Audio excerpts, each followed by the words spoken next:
All right, let's jump right in. When you think about cybersecurity, it often feels like this frantic race, right?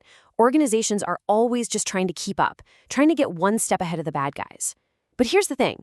What if just keeping up isn't the right goal? What if you could know what your opponent was going to do before they even did it?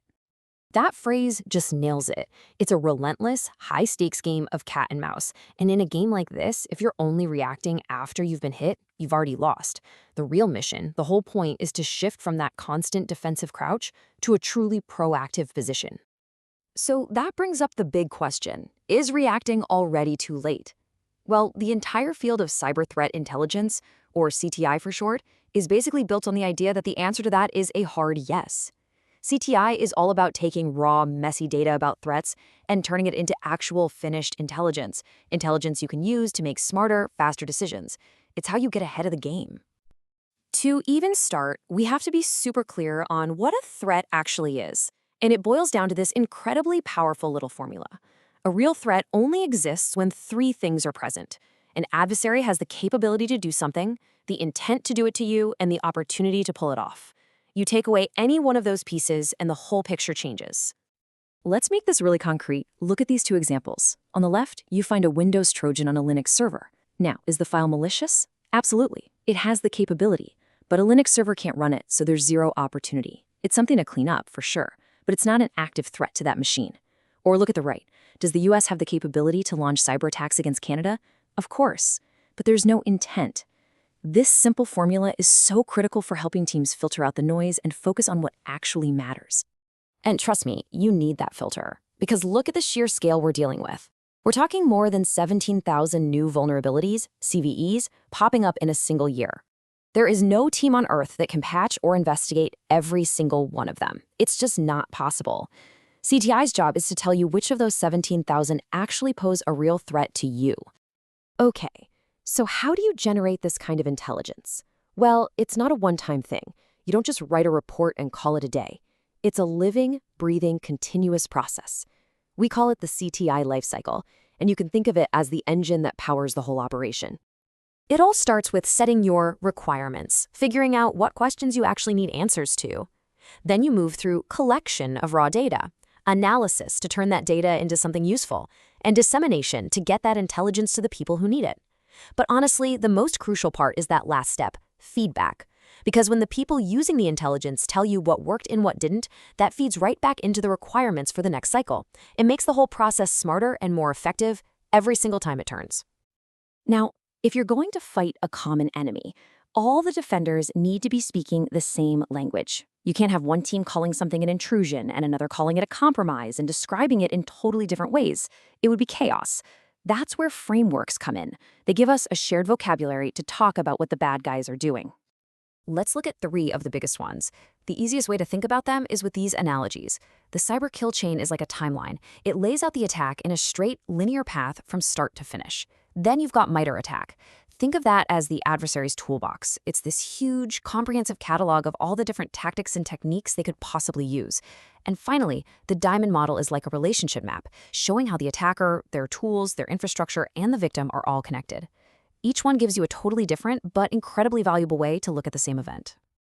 Of course, having a common language is only half the battle. You need a way to share that information, especially when you want your security tools to share it automatically. And that's where STIX and TAXII come into play. Here's the simplest way to get it. STIX is the language itself. It's the what. It's the structured format for describing the threat. TAXII is the protocol. It's the how. Think of it as the secure delivery truck that moves the STIX data around. You need both to make automated threat sharing work. So we've got a process, we've got common languages, and we've got ways to share the info. But what's the real payoff?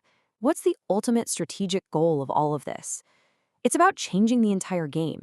It's about making the adversary's job so frustrating, so expensive, and so difficult that they just can't succeed. It's about finally going on the offense. And there's no better way to visualize this strategy than with a model called the pyramid of pain. It's a fantastic way to understand how to make life miserable for attackers. See, down at the bottom of the pyramid, you have indicators that are super easy for an attacker to change. If you block a malware file's hash value, they can change one bit and have a totally new hash. If you block their IP address, they just hop to another one. For them, this is barely an inconvenience. As you move up, you start to inflict a bit more pain. When you block their domain names, well, now they have to go register new ones. When you detect the specific artifacts their tools leave on a computer, they might have to recode their tools. This starts to cost them real time and real money. But the top of the pyramid, that's the real prize. Their TTPs, their tactics, techniques, and procedures. This is their playbook. This is how they operate.